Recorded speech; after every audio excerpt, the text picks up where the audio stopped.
I was very young when I heard it for the first time, and my initial reaction was, oh, this is boring. Okay, I was 9 or something like that. I thought it's endless, and also, well, most opera was endless to me. Especially the fifth act where Mélisande is dying, but she's not dying like one does die in opera usually, where, you know, it's like, I'm dying, and, you know, look at this knife and all that. She's dying, she's kind of fading away. And this takes a long time. And I thought, that's ridiculous.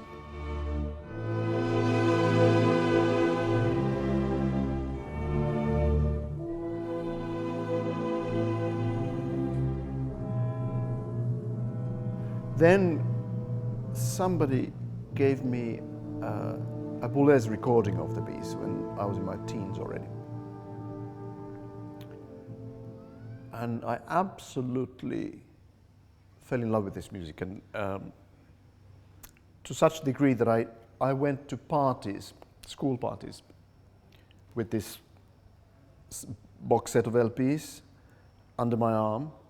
And when people wanted to play some dance music, you know, Donna Summer or something, that we're talking 70s here, I said, no, I have this. And then they would have to listen to Pelléas and Mélisande. I was not making myself very popular. But maybe now when I think about it, that I was kind of madly in love with this music. So it was like, you know, there was nothing that should come in the way. Then years went by, and I decided to finally conduct this piece, and I did a production in Florence at the Maggio Musicale in '88, and at the LA Opera also, a different production by Peter Sellers this time in the early '90s. And since then, I haven't conducted it, and I thought that I would love to come back to it with the Philharmonia Orchestra.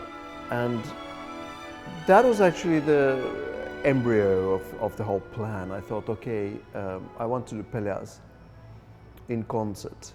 And then I started to think, well, maybe we could build something around it. And of course, the Paris theme comes kind of naturally out of that thought. And Pelléas, of course, is the seminal piece of French music of the last century. It kind of changed the history of French music, and that's why we open with Pelléas and Mélisande.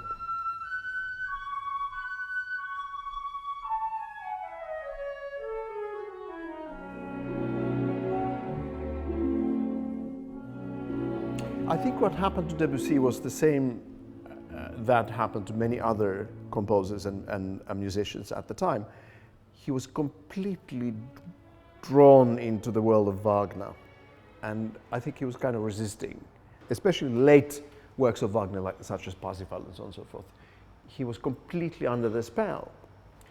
And I think Pelléas and Mélisande is his tool to get out of that. The way the drama unfolds and the way he constructs the vocal lines is completely his own and kind of unheard of. It's as original and as unique as the vocal writing of Janáček, who of course started a bit later, but there's that kind of originality.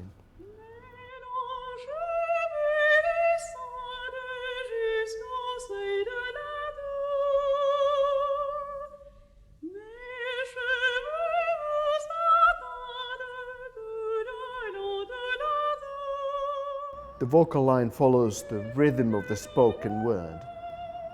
And very rarely, if ever, is the word broken up into melismas, sort of figurations on one vowel, for instance, which is very common in operatic music and vocal music in general. But of course, if you think of the operas of Mozart or, you know, the bel canto operas, Rossini and so on and so forth, they can go on for 6 minutes on one vowel. And this is different. So it's really almost realistic. And yet, of course, the story is very far from it.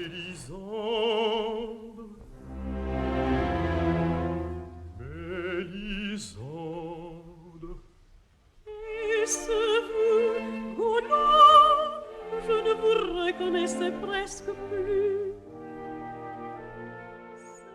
People never ever, apart from one time, sing together at the same time. There are no duets, there are no trios, there are no ensembles. There are moments when Pelléas and Mélisande have when they have acknowledged the fact that they're in love and that the unthinkable is happening.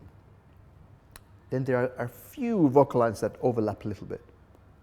So it's not a love duet that takes 20 minutes, such as in Tristan and Isolde, for instance, when they realize that, okay, this is it, and they see where it's going. So they create this musical embrace, and it goes on for a while. Mind you, it's one of the greatest moments in all music. But here, there's always this kind of restraint that creates a very sort of unique tension in this music. It's very gentle, very sort of tender, but equally effective. Pourquoi pleures-tu? N'ayez pas peur, vous n'avez rien à craindre. Pourquoi pleurez-vous ici, toute seule? Ne me touchez pas, ne me touchez pas. N'ayez pas peur, je ne vous ferai pas. Oh, vous êtes belle. Ne me touchez pas. Apart from Wagner, there were several influences. He heard gamelan music at the Paris World Expo, and that made a very deep impression on him. This kind of pentatonic world, scales that have less notes than our scales usually do, certainly less than a chromatic scale, which has 12 notes, but also less than a diatonic, like a minor or major scale, which have 7 notes. Many of these gamelan scales have 5 notes or 4, sometimes 6, but he was fascinated by this apparent static nature of the harmony, and yet a lot of variation within. And I think some of this discovery went into Pelléas and Mélisande also. Interestingly, Pelléas and Mélisande was the seminal piece for Messiaen. And somehow, for Messiaen, anything that Debussy wrote after Pelléas was not as important. And in fact, the late music of Debussy, he kind of dismissed. He just wasn't interested.